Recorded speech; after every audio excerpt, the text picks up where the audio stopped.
కల్వకుంట్ల తారక రామారావు గారు అధికారం కోల్పోయినటువంటి బాధ సహనంలో ఎక్కడికక్కడ వారి కార్యకర్తలను రెచ్చగొడుతూ ప్రభుత్వం చేపడుతున్నటువంటి అభివృద్ధి కార్యక్రమాల్ని అడ్డుకోవడమే లక్ష్యంగా ముందుకు పోతా ఉన్నారు. మన హైదరాబాద్ విషయంలో చూసాం, మూసీ విషయంలో చూసాం. లేని కాని పోని చెప్పి అవాస్తవాలు ప్రచారంలోకి తీసుకొచ్చి ప్రజల్ని భయభ్రాంతులు గురి చేసే కార్యక్రమం నిమగ్నమై ఉన్నారు. నిన్న కొడంగల్ విషయంలో జరిగినటువంటి కలెక్టర్ దాడిలో ఈ దాడిని మేము తీవ్రంగా ఖండిస్తా ఉన్నాం, గర్హిస్తా ఉన్నాం. ఏ అధికారైనా ప్రభుత్వ కార్యక్రమాల్లో నిమగ్నమై ఉంటారు. అధికారులను అడ్డుకోవడం, అధికారుల మీద దాడి చేయడం అనేది చాలా హేయమైన చర్య. దీనికి శిక్ష తప్పదు. కేటీఆర్ నువ్వు శిక్ష ఫేస్ చేయాల్సిందే. ఇప్పుడు అక్కడ కొడంగల్లో గ్రీన్ ఫార్మా క్లస్టర్, అసలు ఏమాత్రం పొల్యూషన్ లేని గ్రీన్ ఫార్మా క్లస్టర్ పెడతా ఉంటే 90% పైగా రైతులు ఒప్పుకొని సమ్మతించి భూములు ఇచ్చిన సందర్భంలో ఒక్క గ్రామంలో జరిగినటువంటి ఎపిసోడ్లో అక్కడ అసలు భూమి లేని వారు వచ్చి దాడి చేశారు. నేను కేటీఆర్ని సూటిగా అడుగుతా ఉన్నాను, ఆ ప్రాంత వాసులు గారు అక్కడ వాళ్ళకి భూములు లేవు, వాళ్ళ భూములు పోవట్లేదు, ఎందుకు వారు దాడి పడాల్సి వచ్చింది? ఇదంతా కూడా కుట్రలో భాగంగా ప్రభుత్వాన్ని డిస్టర్బ్ చేయాలనే కార్యక్రమంలో భాగంగా వారి కార్యకర్తల్ని, వారే ఒప్పుకున్నారు వారి కార్యకర్తలు అక్కడ భూములు లేని కార్యకర్తలు, ఆ ప్రాంతంతో సంబంధం లేని కార్యకర్తలు తాగి వచ్చి కలెక్టర్ మీద దాడి చేసినారంటే ఇదో కుట్రలో భాగంగా జరిగింది. రాష్ట్ర ప్రభుత్వం గతంలో మాదిరి కాకుండా అభివృద్ధిని అంతా కూడా వికేంద్రీకరణ చేస్తూ ఉంది.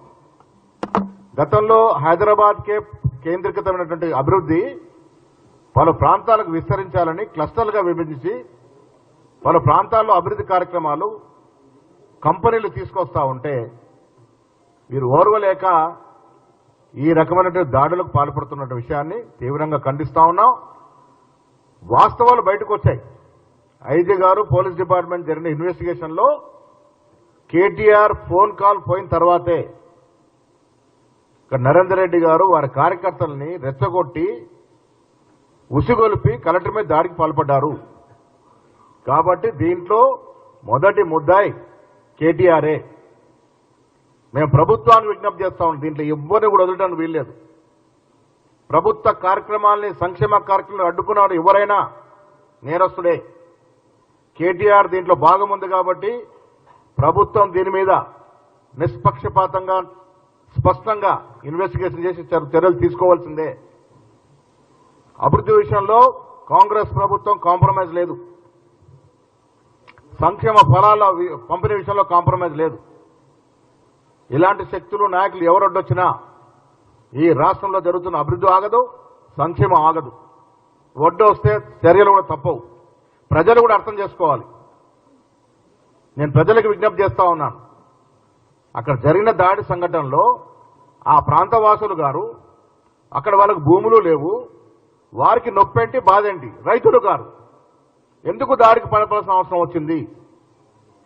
ఇప్పుడు నా భూమి పోతుందంటే నేను బాధపడైనా కోపానికి గురైతే గురి కావచ్చు.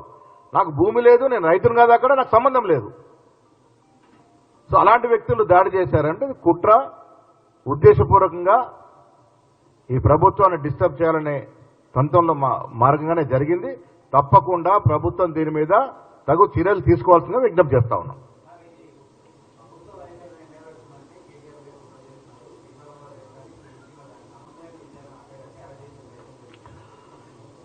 ఈ ఫార్ములా విషయంలో డబ్బులు నొక్కేశారు. కేటీఆర్ ఈ ఫార్ములా విషయంలో డబ్బులు లావాదేవీలు జరిగినట్టుగా, డబ్బులు చేతులు మారినట్టుగా స్పష్టమైన ఆధారాలు ఉన్నాయి. అంటే రాష్ట్ర ప్రభుత్వం యొక్క సొమ్ముని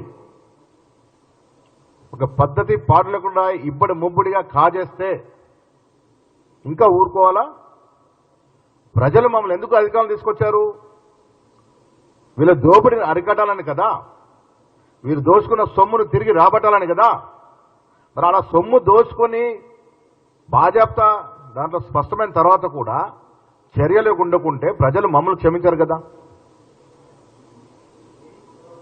ఈ ఫార్ములా రేస్ కార్యక్రమంలో కేటీఆర్ హస్తం ఉంది. ఆయనే ఒప్పుకున్నాడు. ఒక ప్రొసీజర్ ప్రకారం జరగలేదు, డబ్బులు డ్రా అయినాయి. ఇది ప్రభుత్వ సొమ్ము. ఎవరు జాగిరని మీరు డబ్బులు డ్రా చేశారు, ఎవరు జాగిరని మీరు డబ్బులు ఇచ్చినారు ఒక ప్రైవేట్ కంపెనీకి. ప్రభుత్వ సొమ్ము కాజేసిన దాంట్లో కేటీఆర్ ఇరికిపోయినారు కాబట్టి చర్యలు ఉండాలని ప్రజలు కోరుకుంటా ఉన్నారు.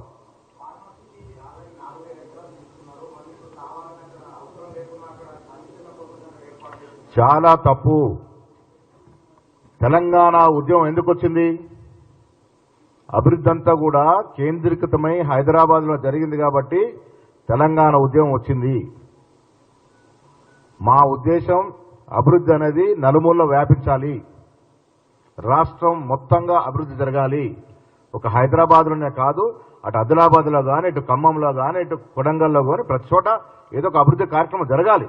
అమెరికాను చూసి నేర్చుకుందాం మనం. అభివృద్ధి అనేది వికేంద్రీకరణ జరగాలి కాబట్టి రకరకాల క్లస్టర్లు విభజించి అక్కడ అభివృద్ధి చేస్తూ ఉన్నాం. ఇది కూడా గ్రీన్ ఫార్మాస్ క్లస్టర్. ఇది ఇక్కడ పొల్యూషన్కి తావు ఉండదు. పొల్యూషన్కి తావు లేనప్పుడు మీ బాధ ఏంటి? అందులో 90% పైగా రైతులు ఈ ప్రాజెక్ట్ను ఒప్పుకొని భూములు ఇచ్చిన తర్వాత ఈ నలుగురు చిల్లర వేషాలు వేస్తూ ఉంటే మిగతా 90% నష్టం జరుగుతుంది కదా. అది ఆలోచించాలి కదా. కేవలం రాజకీయాల కోసం ఈ ఆటంకాలు సృష్టిస్తూ ఉన్నారు.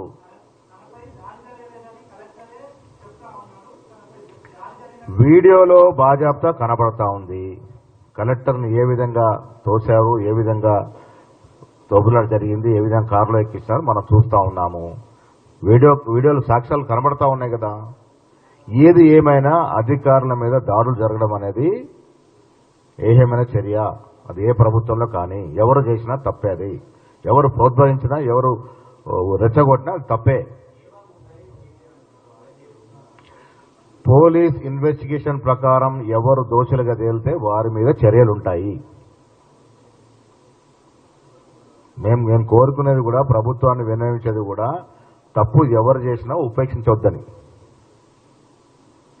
అభివృద్ధికి ఆటంకం కలిగితే తరతరాలుగా బాధపడాల్సి వస్తుంది. మనం ఇవాళ జరగాల్సిన అభివృద్ధి ఆగిపోతే మనం కాదు, మన వెనుకొచ్చి తరాలు బాధపడాల్సి వస్తుంది.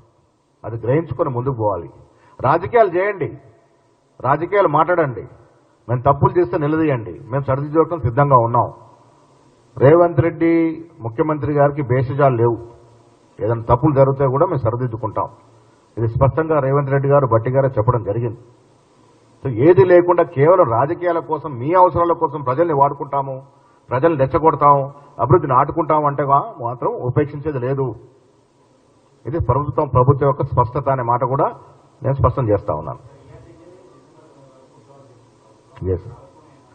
డెఫినెట్గా కాంగ్రెస్ పార్టీ కార్యకర్తల కృషి వల్ల మేము అధికారంలోకి వచ్చాము. మొదటి సంవత్సరం ఉత్సవాలు ప్రతి కార్యకర్త జరుపుకుంటారు. కార్యక్రమాలు ఇవ్వబోతా ఉన్నాం. రేపటి నుండి కాంగ్రెస్ పార్టీ ఈ విజయోత్సవాలు జరుపుకుంటుంది. ప్రభుత్వ పరంగా జరిగే కార్యక్రమాల్లో కూడా కార్యకర్తలు భాగం పంచుకుంటారు. పార్టీ పరంగా కూడా కార్యక్రమాలు ఉంటాయి. బహుశా 2 కానీ 3 కానీ మేము కూడా ఒక బహిరంగ సభ పెట్టి ఈ ప్రభుత్వం సంవత్సరం పాటుగా తీసుకున్నటువంటి అభివృద్ధి సంక్షేమ ఫలాల మీద విశ్లేషించి, చర్చించి, వారు తీసుకున్న సంవత్సర నిర్ణయాల మీద హర్షం వ్యక్తం చేస్తూ వారందరినీ కూడా సన్మానించుకునే కార్యక్రమం పిసిసి చేపడుతుంది. బహుశా 16 నుంచి ఎల్లుండి నుంచి నేను జిల్లాల పర్యటన పోతాను. మొదటగా కరీంనగర్ పార్లమెంట్ల వారీగా జిల్లాల పర్యటన ఉంటుంది. మొదటి పార్లమెంటు కరీంనగర్ 16న ఉండబోవచ్చు, 18న మెదక్. ఆ రకంగా షెడ్యూల్ మీకు ఇస్తాం.